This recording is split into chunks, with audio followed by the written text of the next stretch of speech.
4th of July parade, and basically this sparked so much controversy with whether or not Florida specifically should legalize the use of medical marijuana, right, and whatnot. right. I don't know what happened after that. It was a short article because, of course, this is just a little Florida man snippet.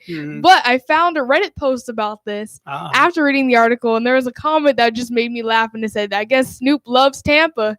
So that's about it. But John, anything you want to share with us today? Snoop Dogg, right? Oh my gosh. Jesus. Okay. Well, you're covering some of the more stuff that's news based later. Like the more interesting case. I that was a bit much for me. Like I was reading up on that Spoiler, it's Bill Cosby. Yeah, I was reading up on that, but I was like, man, oh man, that sucked. Go ahead. Okay, so more of what I found out this week that was more main news. It was Anthony Blinken, I think his name is pronounced, at least his last name. I'm not sure how that was pronounced. Right. He announced that the He's U.S. the Secretary of State. He announced the U.S. had plans for a third gender option on passports. Okay, like personally, I do not see any problem with people being just like identifying as other, anything identifying as other gender, any of that. I do see problems with this, like that's going to happen. It's, in my opinion, most countries are not LGBTQ friendly sometimes. Like there's a handful that you are safe to go to anyways, but if you start openly confessing you're LGBTQ, you're gay, what have you, you'll probably end up missing or dead. That's just my take on it. And if you're in another country, they can arrest you. So maybe not checking the other box would be wise then. I would think convince the rest of the world first that this is a thing instead of like openly making it, and then when something happens, which probably will happen, it will blow up. Supposedly the U.S. is following other countries' lead. This is not a American-led concept. It's not? No, apparently. But even then, I still Canada and I think 2 other countries are already offering that on their passports. Oh, okay. Well, that's good to know. But you know what? I didn't even think about it that way. Pakistan and Nepal. Yeah. Okay. Wow. But it's interesting. I do see what you're saying. Since it is tough. But I mean, if the rest of the world's gonna progress, then let's go. But I don't think so, because there is a lot of religion behind it too. I'm gonna go deeply. with not so much. I know religion is a huge thing when it comes to things like that. So yikes, but we can only hope for the best, right? And to be more understanding. So to get into the main one of the main things I have here today. So Bill Cosby is apparently going to get out of jail, or he's already out. He's out. He's out. Yep. And so, I found this out while I was in the law office today, and I was uploading some files, and all of a sudden I see that the Pennsylvania Supreme Court vacated this man's case, which means they scrapped it. They said, no, Felicia, they ended it right then and there. Right. Which is, number one, that's precedent forever. So powerful stuff, especially since the Supreme Court case for Pennsylvania. Only for Pennsylvania. But man, I don't even know the whole entire Bill Cosby situation. So that story is there was a prosecution. There was a civil and a civic trial, right? So what they said was, we will not prosecute if you will talk to us, which opened the door for the civil trial. The problem is that the I think is the Fifth Amendment that you can't you can't incriminate yourself. Yes. So this is what happened. They took his testimony from that conversation, and then they used that for the other. Yeah, during the depositions, correct? Right. Yeah. Okay. So that's the reason why it got thrown out. Not that he's not guilty. It's that there was improper procedure by the prosecutors. Yeah, man, that's crazy.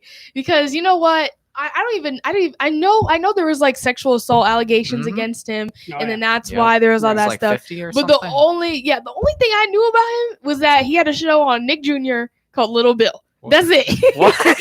Yes, that's it. Oh my God. We used to say it was the black version of Caillou. That's it. You know, you got this little kid. He'll go out and learn things out in the streets. That was it. Statement. Okay. Yeah. It was so cute. But that actually reminded me of something that I actually got to witness today. Because one thing that I find is so sad is that how attorneys, like prosecutors, have this reputation of manipulating or just not upholding the law in the manner that they should. Right. And man, and that's to get another notch in their belt. Yeah. You know, a lot of them, it's that way too. Yeah. Mm-hmm. And it's so sad because it's to a point where it's internalized now because we all know that I'm interning at this law office as well. And how's the printer, by the way, over there? God, I cannot printers. They're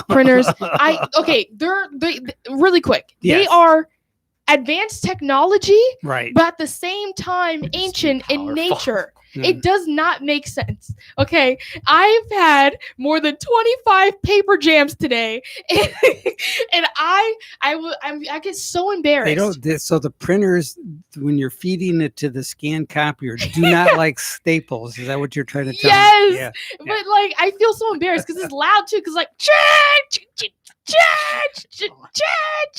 and then like everybody's in the office and they're quiet and they're like working, you know, doing legal stuff. And people are flying from their desks. Stop! Stop! But then after the church, you are and it's like, and you know, like these lawyers, they're having phone calls. Now. I know, but they're having phone calls with clients and talking about stuff and dealing on motions and all this yada yada yada. Usually you're beep because there's a paper jam, and I feel so. I'm so sorry, everybody. This printer, I don't know. And it's like 100, 200 papers at a time, too. I'm feeding this machine for like half a case. Wow. So, yeah, it's been a lot, but you know what? We're getting through it. I'm evolving. But anyways, continuing on. I'm sorry. No, it's no problem. So if you guys remember our special guest, Steven, you know, he sometimes from last week, he sometimes takes over for the attorney at the law office. And the interesting thing is that I got to sit in on a call with somebody from jail.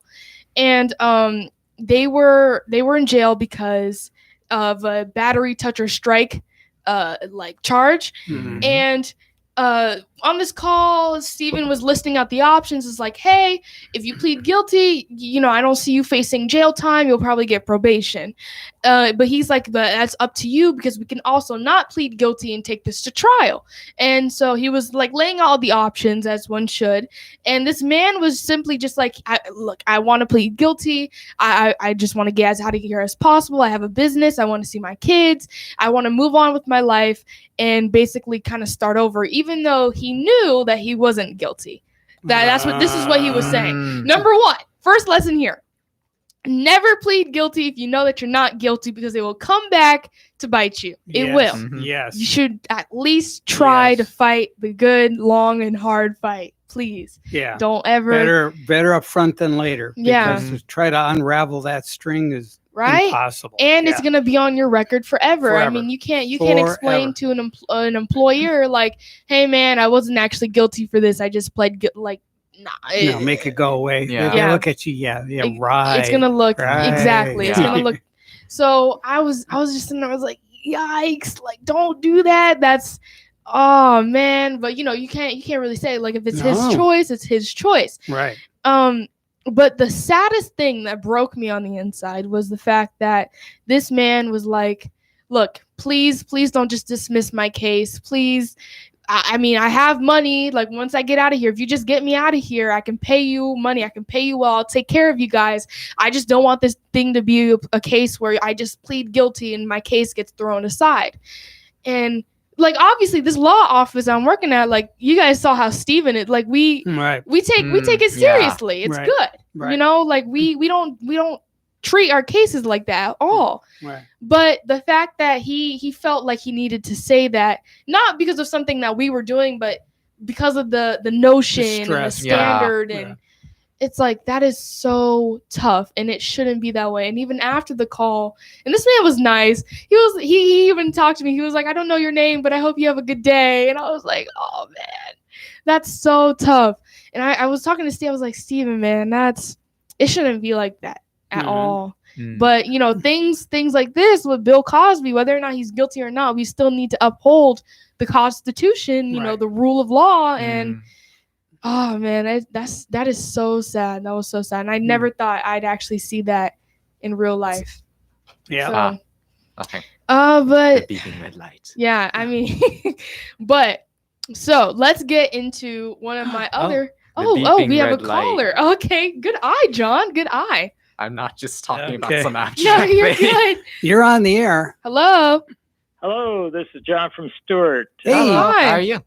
I got some information for everybody that has to pay taxes to the federal government. Okay. All right. Since leaving office, former President Trump here we go. has charged the U.S. Secret Service more than $40,000 for agents to use a room at Mar-a-Lago Resort while protecting him, according to the spending records obtained by the Washington Post. That's a deal. That's a good deal? That's a good deal. You know what the Clintons did? What did they do? Well, when they bought their house, they built an outbuilding, and it cost them many hundreds of thousands of dollars. And they billed that to the Secret Service so the Secret Service can live there and look after the former president and his wife. And they paid that bill. The Secret Service paid for the house building. They're continually paying rent to be there to look after the former first family. Why them stinkers? Sure. Yeah. So okay. So yeah. So no, actually, if it's $40K is all the Secret Service is in for, they got a heck of a deal because the Clintons are still billing. Yeah, well, that's not right. Yeah. It's costing the taxpayers money to protect the ex-president. I believe in protection. Sure. But you shouldn't make money off of it. Nope. No, they're not making money. They're just billing for the cost of service. But yeah, so not only did the Clintons are getting the service protection, but they are also got the government to pay for the outbuilding. Okay. Nice. Oh, those well done. Rats. Well done. Yeah. Okay. All right, buddy. Well, that's my news. All right. Nice. Thanks for sharing. Thanks. Okay, Happy buddy. 4th of July. Oh yeah.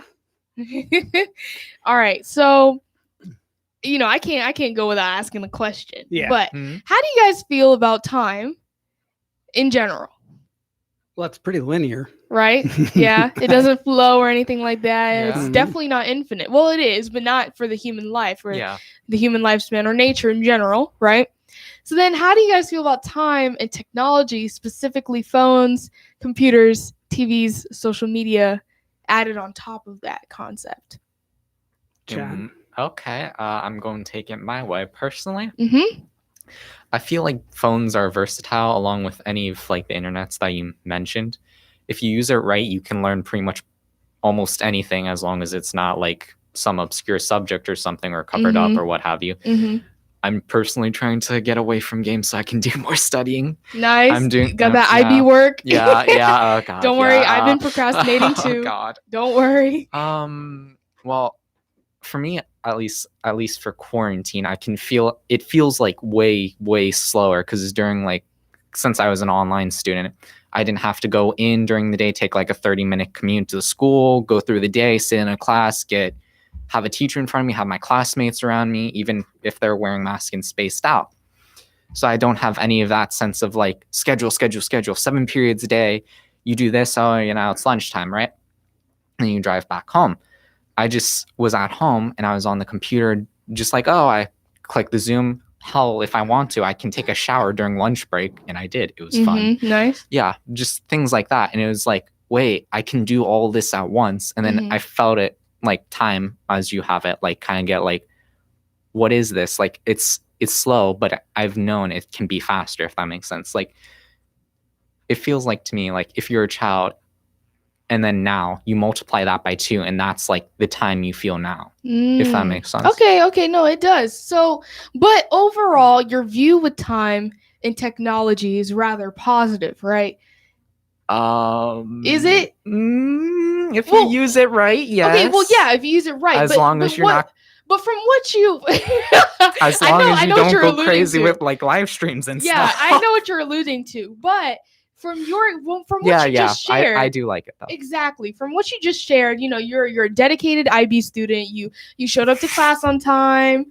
I hope you are. I don't know why you're laughing. I hope I you did, are. But you were on your computer. You showed up on time. Right, you used the technology that you have to access your education, right? So therefore, in my opinion, through my view, that is time not wasted, which is important. That's one of the main things we're gonna get to today. But Mr. Frank, any thoughts? No, turn off my mic. Yeah. No. So no, I agree that utilize to try to. It's a tool. Yeah, exactly. Yeah. So I utilize the tools, and you see me here. I got my laptop and working the streaming computer and and interacting, and also trying to pull down things from YouTube and trying to get everything fit within our time frame. So so I love to use technology. Mm-hmm. But it's never, but like I said, it's not a waste because number one, you're being proactive with it, and you're also learning, and you're outreaching the community, et cetera, et cetera. Right. And because this is going to be important, and I'm trying to like stall a little bit because we're going to go to break in a minute because we're going to get into this for real after break. Okay. But I just like, I don't know what sets us apart from the older generation and the younger generation on social media that think wasting time is using technology is so fun. And I'll get into a prime, very deep and very intense example of this.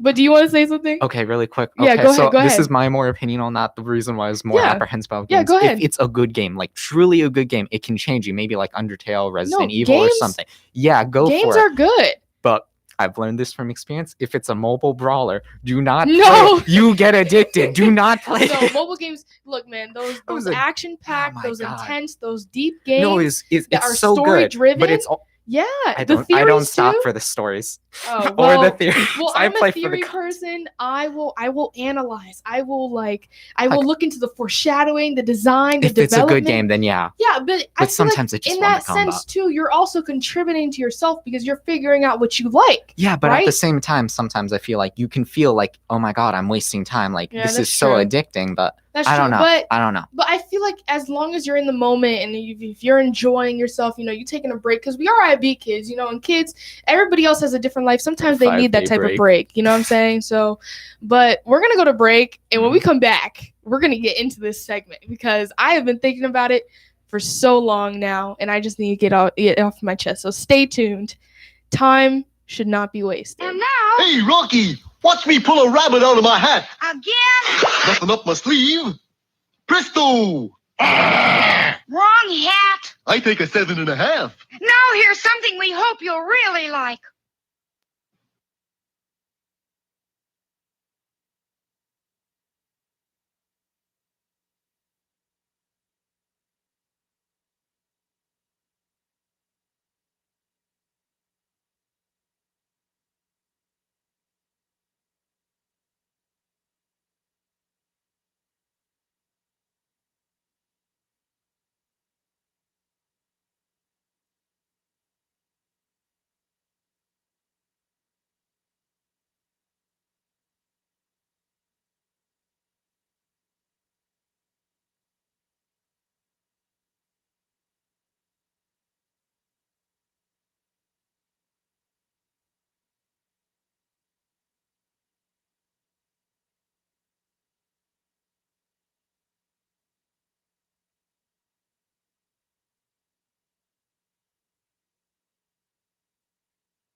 The United States dollar took another pounding on German, French, and British exchanges this morning, hitting the lowest point ever known in West Germany. It has declined there by 41% since 1971, and this Canadian thinks it's time to speak up for the Americans as the most generous and possibly the least appreciated people in all the earth. As long as 60 years ago, when I first started to read newspapers, I read of floods on the Yellow River and the Yangtze. Who rushed in with men and money to help? The Americans did. They have helped control floods on the Nile, the Amazon, the Ganges, and the Niger. Today, the rich bottomland of the Mississippi is underwater, and no foreign land has sent a dollar to help. Germany, Japan, and to a lesser extent, Britain and Italy were lifted out of the debris of war by the Americans, who poured in billions of dollars and forgave other billions in debts. None of those countries is today paying even the interest on its remaining debts to the United States. When the franc was in danger of collapsing in 1956, it was the Americans who propped it up, and their reward was to be insulted and swindled on the streets of Paris. I was there. I saw it. When distant cities are hit by earthquake, it is the United States that hurries in to help. Managua, Nicaragua is one of the most recent examples. So far this spring, 59 American communities have been flattened by tornadoes. Nobody has helped. The Marshall Plan, the Truman Policy, all pumped billions upon billions of dollars into discouraged countries. Now newspapers in those countries are writing about the decadent, war-mongering Americans. I'd like to see just one of those countries that is gloating over the erosion of the United States dollar build its own airplanes. Come on, let's hear it. Does any other country in the world have a plane to equal the Boeing Jumbo Jet, the Lockheed TriStar, or the Douglas 10? If so, why don't they fly them? Why do all international lines except Russia fly American planes? Why does no other land on Earth even consider putting a man or woman on the moon? You talk about Japanese technocracy and you get radios. You talk about German technocracy and you get automobiles. You talk about American technocracy and you will find men on the moon, not once, but several times, and safely home again. You talk about scandals, and the Americans put theirs right in the store window for everybody to look at. Even the draft dodgers are not pursued and hounded. They are here on our streets, most of them, unless they are breaking Canadian laws, are getting American dollars from Ma and Pa at home to spend here. When the Americans get out of this bind, as they will, who could blame them if they said, the hell with the rest of the world? Let someone else buy the Israel bonds. Let someone else build or repair foreign dams or design foreign buildings that won't shake apart in earthquakes. When the railways of France, Germany, and India were breaking down through age, it was the Americans who rebuilt them. When the Pennsylvania Railroad and the New York Central went broke, nobody loaned them an old caboose. Both are still broke. I can name you 5,000 times when the Americans raced to the help of other people in trouble. Can you name me even one time when someone else raced to the Americans in trouble? I don't think there was outside help even during the San Francisco earthquake. Our neighbors have faced it alone. And I'm one Canadian who's damned tired of hearing them kicked around. They will come out of this thing with their flag high. And when they do, they are entitled to thumb their nose at the lands that are gloating over their present troubles. I hope Canada is not one of these, but there are many smug, self-righteous Canadians. And finally, the American Red Cross was told at its 48th annual meeting in New Orleans that it was broke. This year's disasters have taken it all. And nobody has helped. That's called The Americans. Wow. And it was Byron McGregor. He was 25 years old when he recorded that. Wow, that's actually really powerful. Yeah. And it brought me back to, surprisingly, this anime, since you were talking about anime before, but I don't know, this anime was telling this story. And this story could have originated from somewhere else, but this is where I remember it from. And it had to do with this girl. She was telling the story about this old man who had a very generous heart. And what he would do is that one day he gave away all of his money to feed somebody. And then one day he ended up giving up all his clothes. And then the next day he gave up an arm, a leg, his other leg, his other arm, his organs. And then one day he even lost his eyes and his hair until he was nothing. Yes, it is Fruits Basket. Yes, it is exactly the anime. Yeah. But it was until, I can't believe you actually knew that. That's crazy. But it was until there was nothing left of him and he was still happy.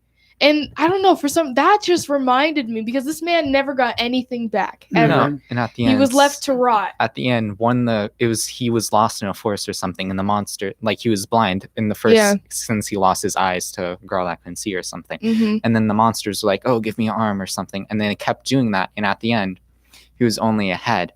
And one of the monsters in the end finally gave him something, and it was some horrendous joke. And then in the end, he was just a head. And he was like, I'm so happy somebody gave back.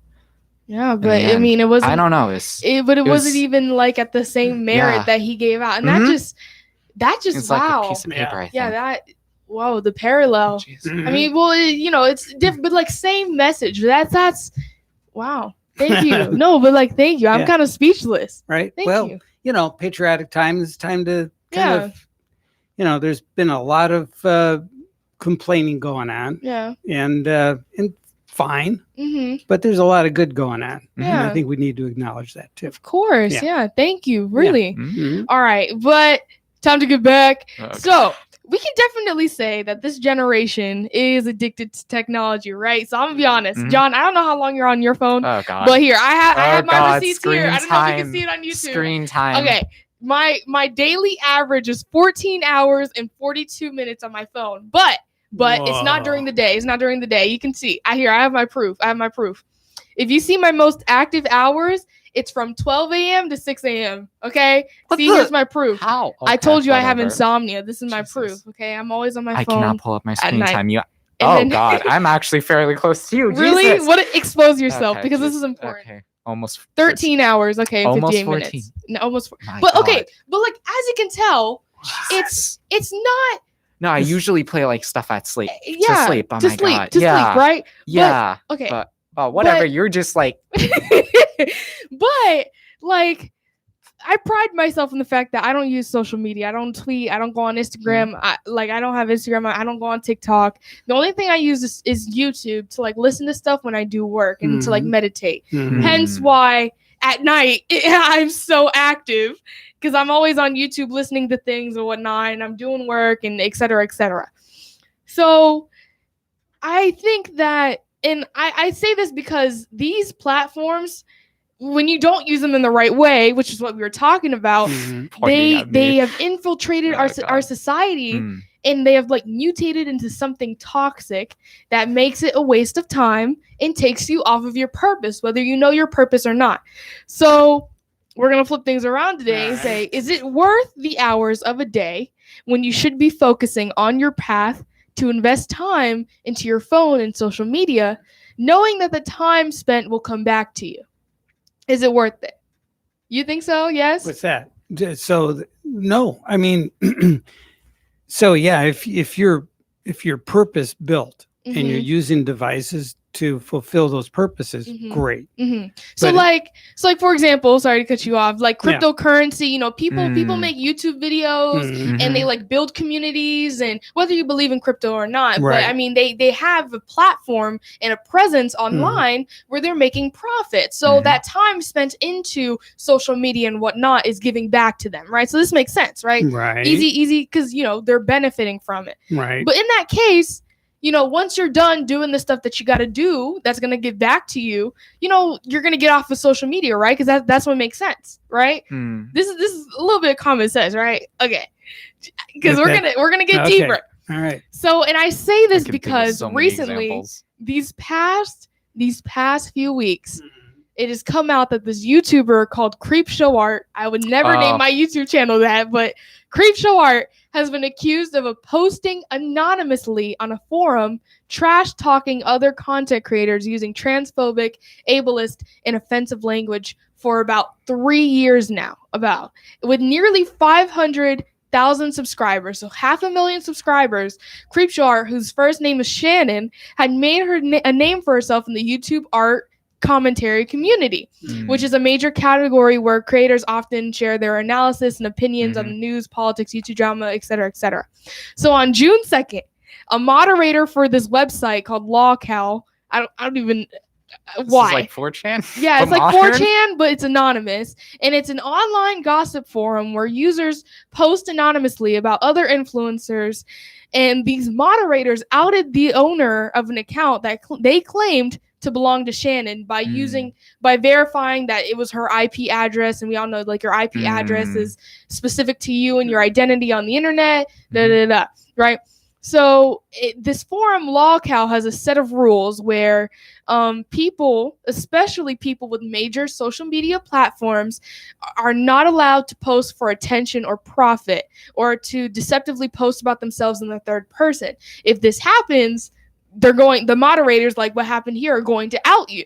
But this user that was alleged to be Shannon had promoted her channel and its content with 292 posts. So about 300 posts over the span of 3 years that included all of this type of like offensive and derogatory like comments targeting these YouTubers. And the craziest part is that she was publicly friends with the YouTubers she trash talked anonymously. And I mean, I even learned about this random term called love bombing, which is apparently when one tries to influence a person by demonstrating attention and affection. And it happens when someone overwhelms the victim with loving words or physical actions with manipulative behaviors. And it can be used with either positive or negative intention, which is interesting. I didn't know. So apparently in public, she was love bombing these people. But behind their back, she was talking trash about them on this anonymous forum, right? Wow. So rightfully so, when this came out, right, Shannon was she was called out, and everybody was like, "Hey," she was outed. Yeah, she was outed. She was exposed. Yeah. And so her response was, the person who was allegedly running the LawCal account was a person named Amy, which is a pseudonym for a woman who had stalked her for 8 years. And apparently this Amy person had spoofed her IP address and posed as her on the website. Are we about to go to break? Yeah, pretty soon. All right. Well, stay tuned because there's so much more to this. All right. Okay. There's so much more. Okay, inquiring minds want to know, so stay tuned. We'll be right back.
Hello and welcome back, and let's just get right into this. So we first left off with this YouTuber named Shannon who was trash talking a whole bunch of her fellow YouTubers that she was love bombing, aka showing a lot of support for in order to manipulate them while she was being schemy in the background, and she was outed, or like exposed or whatever, right. And then she ended up blaming these more than 300 posts of trash talking these people over the span of 3 years on some stalker named Amy. So now we're back. But of course, people don't believe this because I mean it's based on your IP address. I mean, come on, you know, we're not that stupid. Yeah, I hate this ploy where people get called out on doing wrong things, and rather than owning up to it, and put their hand up, say, "Okay, yeah, I did it," right? They say, "Oh, somebody else." Yeah, or a common thing is like, "I'm gonna leave this to my attorneys to handle. I'm gonna take legal action." But like, you're a YouTuber, right? What is the lawyer gonna want to do with you, especially when it's on the internet? That stuff never makes sense to me, right? Ever. But anyway, so a YouTuber in the same community as Shannon, named Emily, came after Shannon, who was exposed, and said, "This just need to be said. This woman has tormented me for years and years. I know her because my ex-boyfriend dated her after me. Wow. I moved on, right? But they continued to harass me and stalk me. And the amount of years that she was allegedly stalked by Shannon and her ex-boyfriend is 10 years." Wow. Allegedly. Jesus. And both of these people at this time were apparently homeless, right? But it gets worse because apparently, oh my God. But wait, there's more, right? This woman's ex-boyfriend, who was with Shannon, also caused her to be fired from multiple jobs, attacked her with thousands of fake accounts, and threatened her with revenge porn, which is basically blackmail. Right. So really, really dark stuff. Wow.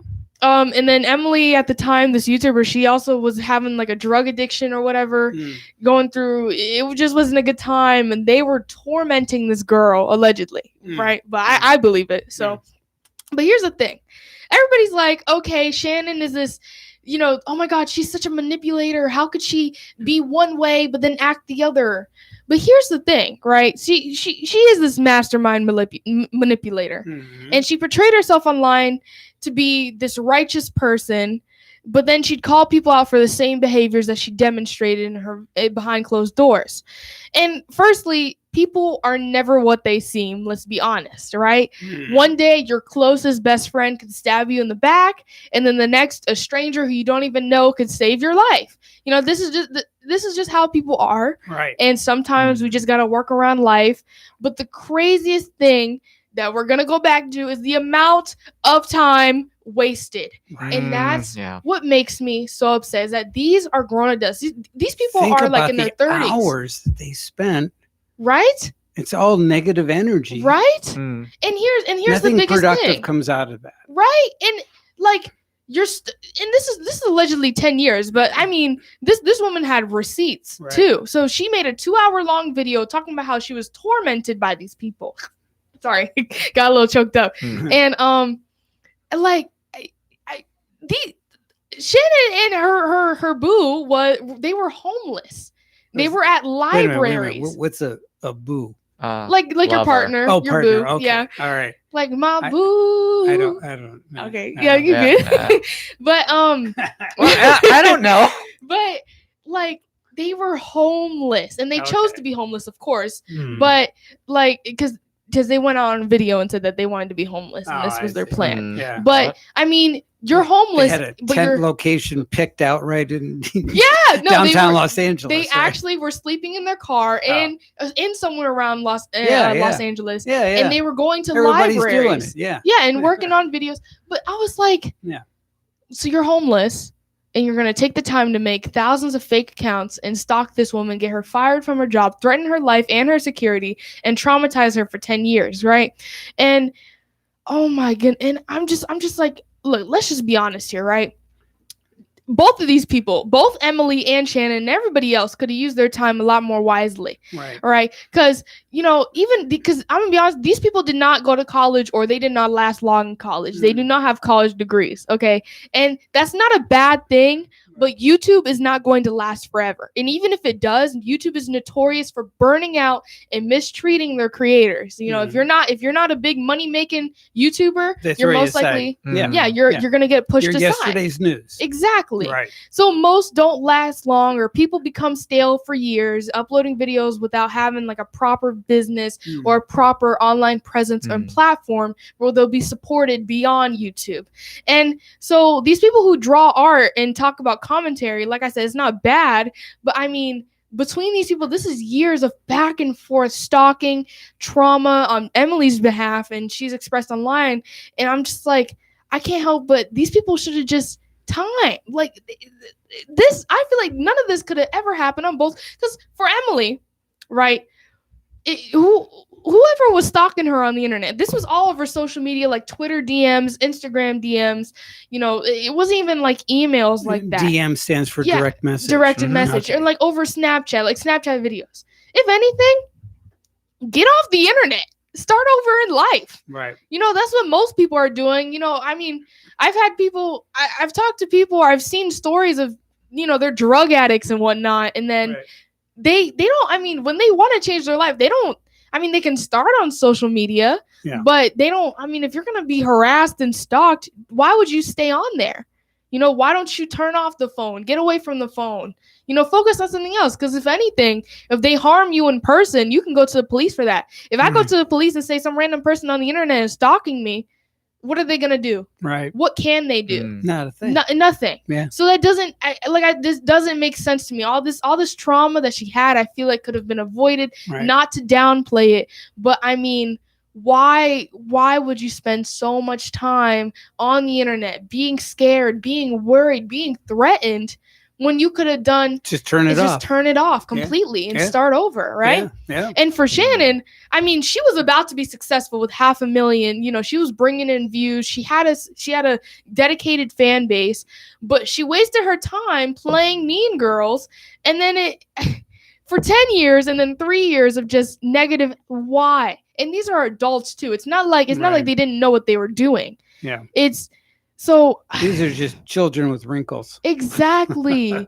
So before I open it up to hear thoughts, before we're about to close out here, I'd like to say, oh, sure, we got a caller coming in. Nice. Okay, maybe. There we go. Hello. We lost the caller. Call back. Okay. Well, I'd like to say, not to promote anything negative, but if you're going to be mean or if you're going to do nonsense like that. Okay. Caller's back. Okay. You're on the air. Hello? Hi there. This is Pat. I've called before. Yes, sir. I'm